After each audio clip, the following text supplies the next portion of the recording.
jotaay dafa am benn 11 probable bi nga xamante ne gis naa ko tuuti sur certaines plateformes digitales donc alors que certains estiment que El Chavito devrait passer en 4-2-3-1 vu que les Sud-Soudanais vont essayer de garer le bus derrière en jouant en bloc bas, le sélectionneur pourrait bien rester fidèle à son 4-3-3. C'est une proposition bi nga xamante ne jëlee nañ ko ci suñu yenn confrères yi. Donc en défense c'est sûr que Pape Thiaw dina garder la même ossature. Au milieu on pourrait retrouver Nampalys Mendy devant la défense comme lors du second tour de la CAN 2022 où il avait été monstrueux.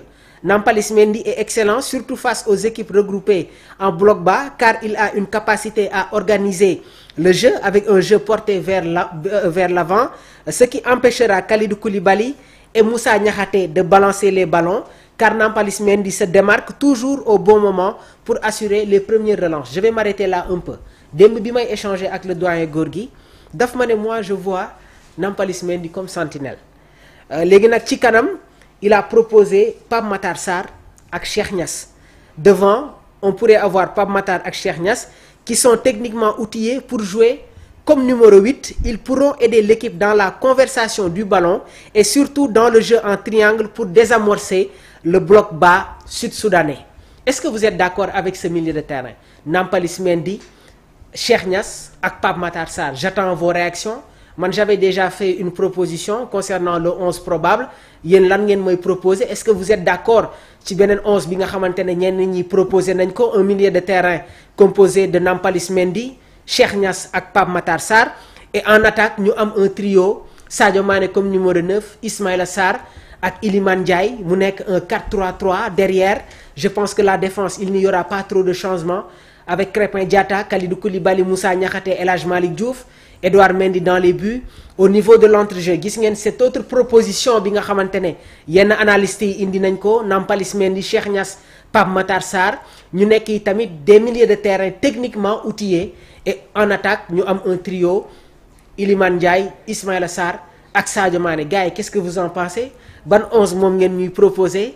Demain inchallah à partir de midi di ngeen am benn émission bu spéciale, dinañu accueillir le coach Ali. Yéen a ngi ko doon réclamer waaye tamit di ngeen dinañu accueillir Ousseynou moom tamit mu nekk un consultant sportif.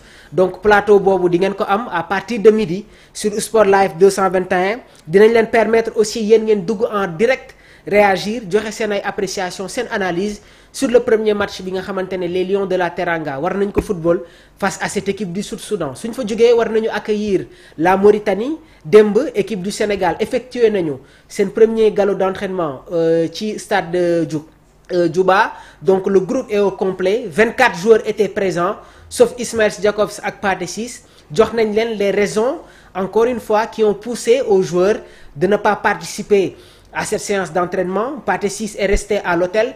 Ismaël Jacobs rejoindrul ba tey groupe bi.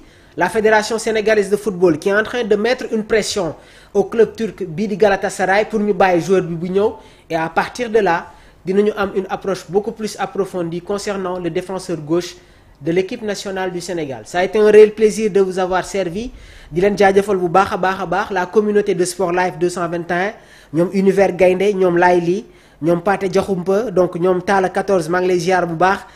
Ousseynou Anne l'incompris, j'essaie de te comprendre Ousseynou Anne. Donc ñu ngi leen di remercier bu baax a baax Alioune Badara Ciss, Mouhamadou Mokhtar Seck le doyen avec ses belles analyses. Bonjour Mamour, le Sénégal doit avancer, nous avons des latéraux droits modernes mieux que Fodé Ballo. Effectivement je pense qu'actuellement il y a un jeune joueur bu nekk ci championnat tchèque bi muy Youssoufa Mbodj, un excellent gaucher. Am nañu tamit Moussa Ndiaye bu nekk Anderlecht. Jeunes yooyu tamit s'ils ont la possibilité d'avoir du temps de jeu mais da nga leen koy accorder. Mais Moussa Ndiaye à chaque fois qu'il vient dans la tanière il n'a pas encore du temps de jeu. Donc ñu ngi leen di jaajëfal bu baax a baax Univers Gaynde, je vois Nampalys, Pape Matar et Pathé Ciss si il est disponible. C'est des propositions suba dinañ ko yaatal. Yéen ñi nga xamante ne vous voulez intégrer le groupe Sport Live 221, appelez au 77 259 46 95 ñu ajouté leen. Il y a vraiment de belles discussions. Groupe bi du man maa koy gérer ñoom doyen Univers ñoom Gorgui ñoom Papi Thiolo depuis le Qatar ñoom ñoo koy gérer. Man je ne suis que participant parce que gars yi li ñu fay développer ci ay idée ci ay analyse vraiment ñun en tant que journaliste sportif dañ si jàngat. dañ siy jàngat encore une fois et message bi nga xamante ne maa ngi koy lancé waat concernant la billetterie nañu jéem a xool vraiment nan la ñuy alléger yenn prix yi. Donc on peut comprendre la nécessité pour la Fédération sénégalaise de football de financer l'organisation, mais cette flambée des prix arrive dans un contexte où la vie est déjà dure pour beaucoup, où le stade Abdoulaye Wade pose un vrai problème logistique d'accès. Les supporters déjà confrontés aux difficultés pour se rendre au stade entre transport compliqué, embouteillage et fatigue, se retrouvent maintenant face à des tarifs qui signifient presque que voir jouer les Lions devient un luxe réservé à une élite. Di leen jaajëfal bu baax a baax di leen jox dig daje demain à partir de midi incha allah merci à vous.